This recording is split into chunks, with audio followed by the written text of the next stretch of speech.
समीरा के घर पर लोगों की भीड़ जमा हो गई। उसका रो रो कर बुरा हाल था। विजय सर को भी उसकी कई बात समझ नहीं आ रही थी। नवीन का शरीर बहुत बुरी हालत में था। उसके अंतिम संस्कार के बाद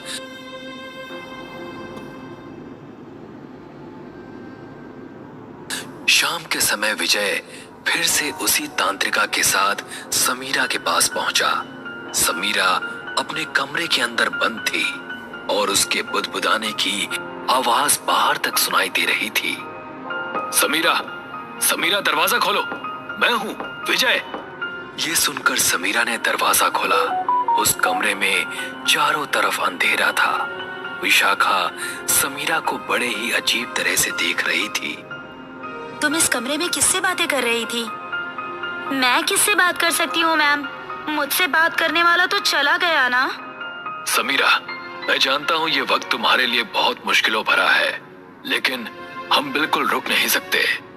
अब सच सच बताओ कि जब मैं यहाँ आई थी तो उससे पहले क्या तुमने उस ताबूत को खोलकर सुजैना की लाश को देखा था? नहीं तो मैं भला उसे क्यों देखूंगी? फिर ऐसा कैसे हो सकता है? वो लाश जिंदा कैसे हुई? उसने नवीन को मारा और फिर पता नहीं कहाँ गायब हो गई।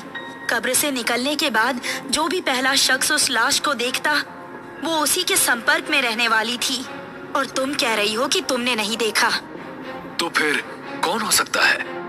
विजय ने विशाखा की आंखों में देखा और फिर कुछ सोचकर वो दोनों वहां से चुपचाप चल दिए।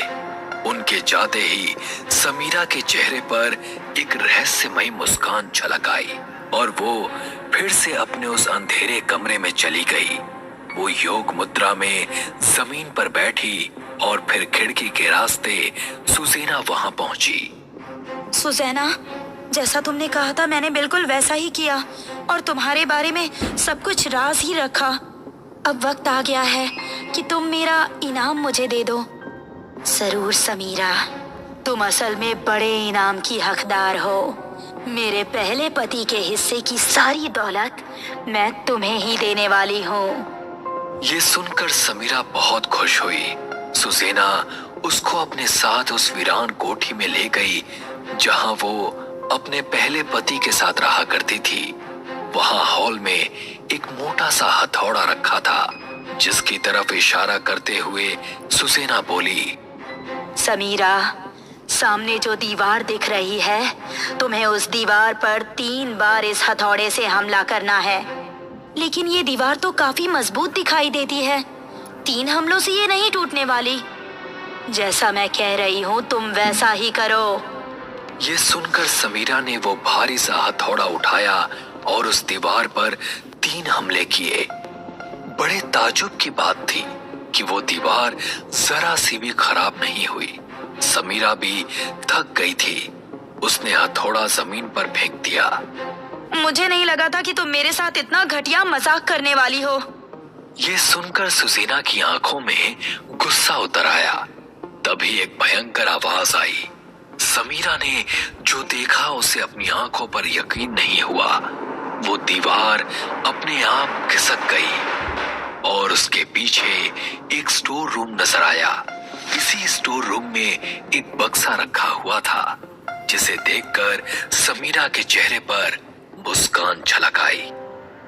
मुझे माफ कर दो, मुझे समझने में गलती हो गई। समीरा उस बक्से की तरफ बढ़ी। उसने जैसे ही बक्सा खोला उसके अंदर नीले सोने और हीरे के जेवरों को देखकर उसकी खुशी का ठिकाना नहीं रहा। ओह माय गॉड, मैं सबसे अमीर हो गई, सबसे अमीर।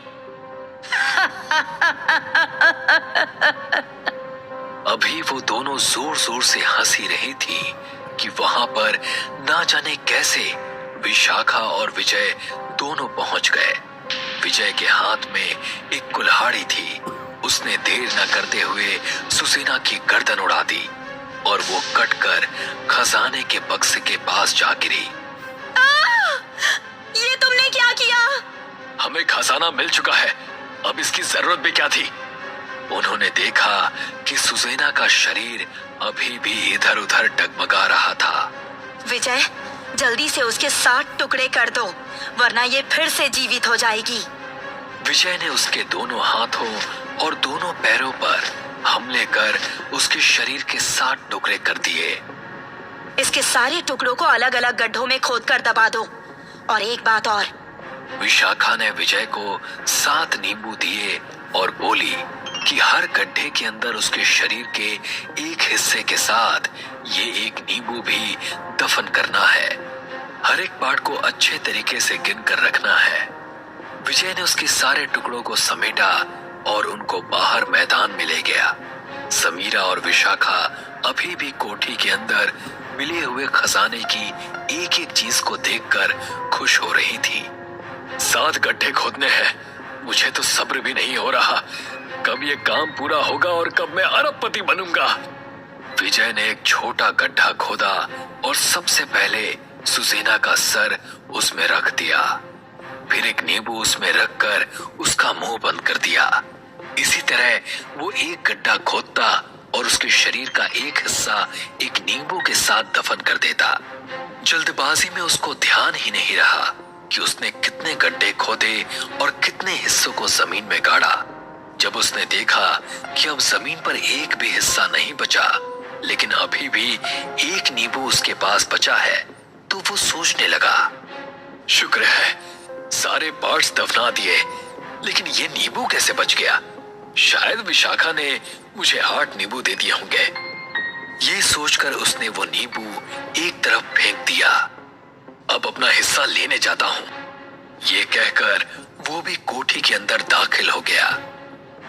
क्या बात है, दोनों बहुत खुश लग रही हो, मुझे भूल गई क्या? तुमने उन 7 टुकड़ों को दफना दिया?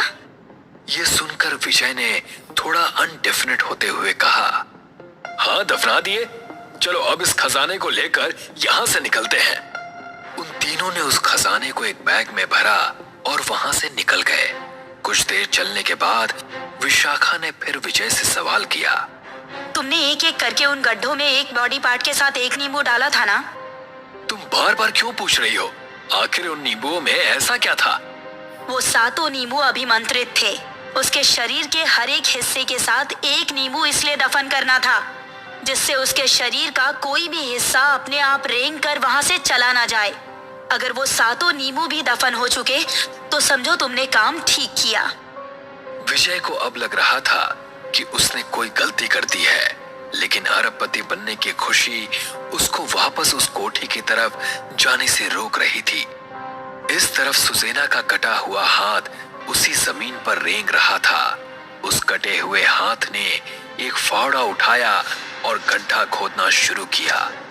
उसने सुजेना के शरीर के सभी अंगों को निकाल लिया और उसकी कटी गर्दन ने भी आंखें खोल ली। लालची इंसान लालच में आकर कोई ना कोई गलती जरूर करता है। अचानक तेज तेज हवाएं चलने लगी। उसके शरीर के सभी अंग अपने आप जुड़ गए। वो तीनों अभी बड़ी खुशी के साथ आंखों में सपने लिए शहर की तरफ जा रहे थे। उन्होंने तय किया कि वो पहले विजय के आउट हाउस जाएंगे और वहां पर अपने अपने हिस्से का माल लेकर निकल जाएंगे। विजय, अब सब्र नहीं हो रहा, जल्दी से मुझे मेरे हिस्से का सोना दे दो, फिर मैं चलती हूँ। अरे अब तो सोना हमारे कब्जे में आ चुका है, अब किस बात की जल्दी है? हाँ यार, पार्टी तो बनती ही है। उन तीनों ने अब खुश होकर पार्टी शुरू की। मध्यम म्यूजिक और हाथों में ड्रिंक्स के गिलास उनके सेलिब्रेशन को और यादगार बना रहे थे। मैं जरा वॉशरूम होकर आती हूँ। समीरा वॉशरूम चली गई। अचानक से वॉशरूम की सारी लाइट्स हल्की होकर लाल हो गई। यार, ये रोशनी लाल कैसे हो गई? तभी उसने अपने पैरों की तरफ देखा, जिसके अंदर कई सारे बिच्छू लिपटे हुए थे। ये तो समीरा की आवाज है, चलो। वो दोनों भागकर वॉशरूम पहुंचे तो मंजर बहुत खौफनाक था। समीरा की बिना गर्दन वाली लाश जमीन पर पड़ी थी। ओह गॉड, इसको इस तरह किसने मारा होगा? जरूर तुमसे कोई गलती हुई है। तुमने उसके शरीर के 7 टुकड़े जमीन में नहीं गाड़े होंगे। बेवकूफों, मुझे मारना इतना आसान नहीं है। तभी अचानक सुसेना खड़ी हुई नजर आई, जिसे देखकर उन दोनों का दिल दहल उठा और वो वहां से भाग निकले। तुम खुद तो भाग रही हो, साथ में मुझे भी भगा रही हो। कैसी तांत्रिका हो तुम? मेरी गलती नहीं है, तुमने उसको ठीक से दफन नहीं किया, इस वजह से वो वापस जिंदा हुई है। वो दोनों इसी तरह बहस करते हुए विशाखा के घर पहुंचे। विशाखा ने एक लाल किताब खोली और उसके अंदर लिखी विधि पढ़कर विजय से बोली, उसको मारने का तरीका मिल गया। इस बार हमें उसके शरीर के 7 टुकड़े करने के बाद उन सभी टुकड़ों में एक एक अभिमंत्रित कील ठोकनी होगी। ये बात सुनकर विजय ने भी हाँ में सर हिला दिया। वो दोनों एक कुंड के सामने बैठकर 7 कीलों को बीच में रखकर उनको मंत्रों द्वारा अभिमंत्रित करने लगे। अभी एक आखिरी कील बची थी कि तेज तूफानी हवाएं चलने लगी और कुंड की आग बुझ गई। ये अचानक इतनी तेज आंधी कैसे आ गई? जरूर वो कहीं आसपास है। विजय ने वो सभी कीलें उठा ली।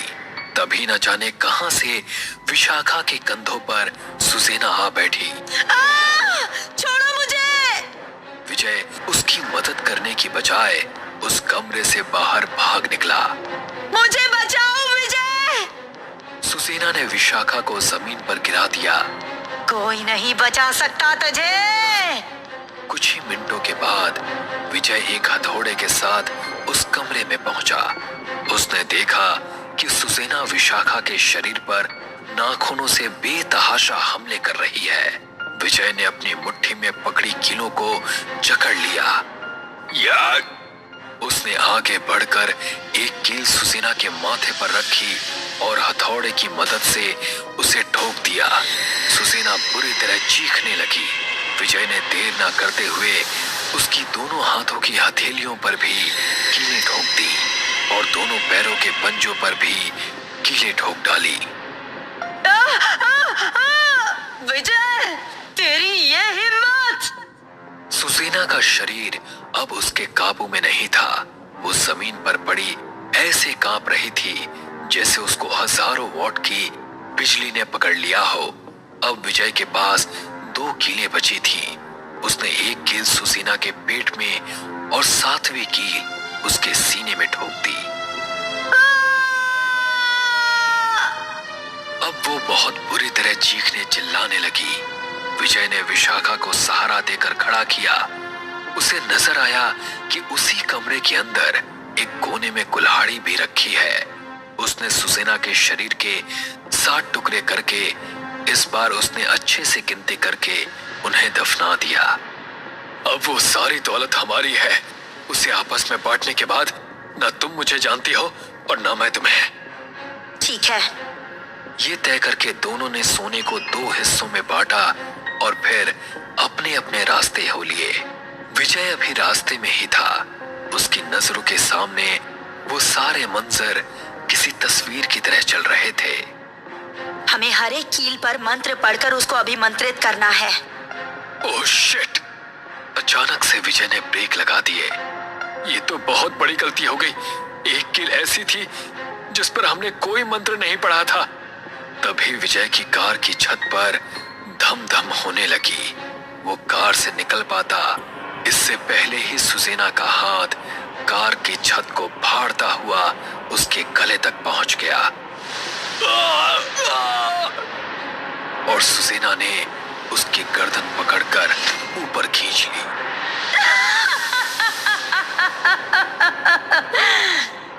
ये मंजर बहुत ही खौफनाक था। कार की छत पर सुसेना खड़ी थी, जिसके हाथ में विजय की टूटी गर्दन थी। उसका शरीर अभी भी कार के अंदर था। सुसेना को मारना नामुमकिन है।